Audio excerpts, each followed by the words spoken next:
எனக்கு எந்த கவலையும் எனக்கு எதுவும் ஆகாது. பட தேவையில்லை. ஆமா சமாளத்திலே நான் ஐராஜ்யங்களை சென்று பார்த்து வருகிறேன்.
உங்களுடைய பாதம் பொன் பாதாரம் என்று எங்களை திருவடியை விழுந்திருக்கின்றோம். ஆகிட்டா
எங்கென்னும்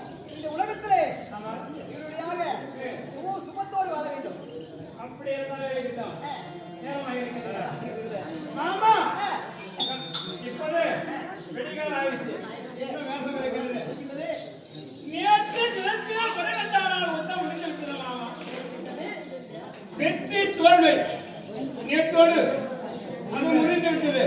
நமக்குதான் வெற்றியா ஆமா நேற்று 16ஆம் யுத்தத்திலே 16ஆம் வரையிலே நமது வெற்றி இன்றைக்கு ஆமா ஆமா 13ஆம் யுத்தம் தொடங்கியிருக்கிறது. 13ஆம் யுத்தத்துக்கு சுவிசேஷ மேடை துரியோதனன் இடத்திலே சமர் செய்வதற்கு யார் போக வேண்டும்? இது இன்னைக்கு வெற்றியா இல்ல தோல்வியா? இந்த 13ஆம் யுத்தத்திற்கு யார் மாமா அனுப்புவது? யார் அனுப்புகிறார்? ஆனால் யார் போவது? ஆனால் அர்ஜுனா ஒன்னாம் நாள் முதல் 12ஆம் நாள் வரைக்கும் உங்களுக்கு ஏதாவது வழிமுறை சொன்னேன் இப்படி போகணும் இப்படி வரணும். ஆமா. ஆனால் மைத்துனா இந்த 14ஆம் சண்டையிலே சண்டையில் என்னால முடியாது மைத்துனா. நீங்கள் பாருங்கள் உங்கள் வேலை. ஏன்னா நான் வந்தா சண்டையே போட போறேன். இல்ல என்ன வேலை இல்ல மாமா, உனக்கு வேலை இல்லை என்றால் 13ஆம் நாள் இதற்கு உள்ள மாமா மாமா என்று அழைத்திருக்கின்றோம். நீ வைகுண்டத்தில் இருந்திருக்க வேண்டும் இல்லையா? இல்லவா? ஐவராஜாவில் 5 வயது இருந்து ஆமாமா அதாவது எங்க தலையெழுத்து மாற வரைக்கும் நாங்க நாட்டை ஆடுற வரைக்கும் நாட்டை ஆண்டுதான் உன்னுடைய செயல். நாட்டை ஆடுவதும் பஞ்சவர் பிழைப்பதும் உன்னார, பாரதம் முடிப்பதும் உன்னார, ஐவர்கள் பிழைப்பதும் உன்னார, அத்திராவதி பட்டணம் ஆடுவதும் உன்னார. மாமா முடியாது என்று சொல்கிறேன். இது நியாயமா மாமா? நியாயமா? எத்தனை நாளைக்கு என்னுடைய வேலையை விட்டு ஒரு காலத்துல சகாதேவனிடத்துல சத்தியம் செய்து கொடுத்திருக்கின்றான். நீ ஆமாமா சகாதேவனுடைய சத்தியம் உண்மையா அதுதான் நான் தெரிய வேண்டும் என்று சொல்லி சகாதேவன் அங்கத்தில் புகுந்திருக்கின்ற நேரத்தில் சகாதேவன் சத்தியம் வாங்கியிருக்கின்றார். ஐவராஜாவில் 5 பேர்கள் மாண்டு விட்டு ஐவராஜாவில் ஓடுவதற்கு உள்ளங்கை மசருக்கிரியாகவும் மண்டையோடு நீர்க்குளமாகவும் இப்படி 5 கைகளெல்லாம் கொல்லியாக வைத்து இது சொல்லி சத்தியம் செய்து கொடுத்திருக்கின்றார். நீதி சத்தியம் தவறிவிடும். நீ எங்களை காத்துதான் ஆக வேண்டாம். இதுக்கு யோசனை என்ன ஆனால் மைத்துனா மாமா? ஏன்னா ஆனால் நேற்று தினத்திலே நேற்று தினம் 12ஆம் நாள் சண்டை 12ஆம் நாள் சண்டையில் ஆமா நடைபெற்றதல்லவா? ஆமா. பகதத்தனாவன் 1000 யானை படைகளுக்கு தளபதியானாகிய மலைக்கது என்ற மலைத்தத்தான் பகதத்தன் ஈமன் கையாலே ஏற்றமாதிருக்கின்றார். உண்மை. அதனாலே இந்த 13ஆம் சண்டையிலே 13ஆம் நாள் சண்டையில் குணாச்சாரியார் அவர் அது குணாச்சாரியார் தூணாச்சாரியானவர் 166 வயது முடிந்த தூணாச்சாரியானவர் நாளை தினத்திலே அவள் கிணற்றில் 13ஆம் சண்டையிலே அந்த தர்மனை கொண்டு வந்து ரதபடி கம்பத்தில் கட்டவிட்டார். குணாச்சாரியார் இல்லை சபதம் கூறியிருக்கிறார். அதனாலே இந்த தினத்திலே உங்கள் அண்ணனாகிய ஆமா. தர்மராஜாக்கு காவல் விட்டவர்கள் துரியோதனாதிகள் ஆமா 1ஆம் நாள் சண்டையில் இருந்து 10ஆம் நாள் சண்டை வரையிலே பின்மாற்றலுக்கு பட்டம் கொடுத்தார்கள். 886 வயது படித்த பின்மாற்றரி 10ஆம் நாள் யுத்தத்திலே மாண்டார்.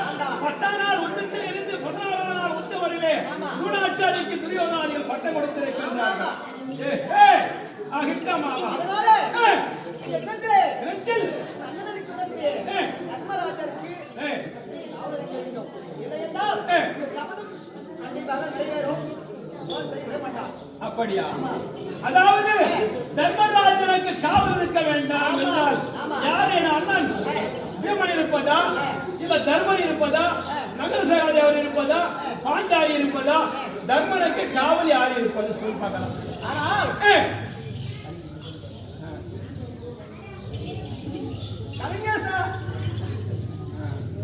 கலிங்கசாரி சொல்லக்கூடிய இப்போ வரப்போகிறார்கள். ஆமா. அவருக்கு வந்தா அவருக்கு ஒரு குருமாக உண்மை அதுக்குதான் அவங்க அனுப்புறாங்க. யாரு விரோதாளிகள் கலிங்கசாரி அனுப்பினால் அவர் சண்டை போட்டுக் கொண்டு இடத்தை விட்டு அப்புறமாக போய்விடுவார்கள். இந்த தர்மனை சாதா ஈஸியாக கொண்டு போயிடலாம். தர்மராஜன் அர்ஜுனோ பீமனோ நீங்க தான் சண்டை போட்டு போறாங்க. உண்மை. அதனால கலிங்க தேசத்தை கலிங்க சாலைக்கு வருகின்றார்கள். வந்தால் நீ தர்மனோ தர்மன் அங்க இருப்பார். அர்ஜுனோ பீமனோ நீங்க சண்டை செய்ய வேண்டும். அப்படியா? சண்டை செய்து அவங்க மடிக்க வேண்டும். அதனால என்னுடைய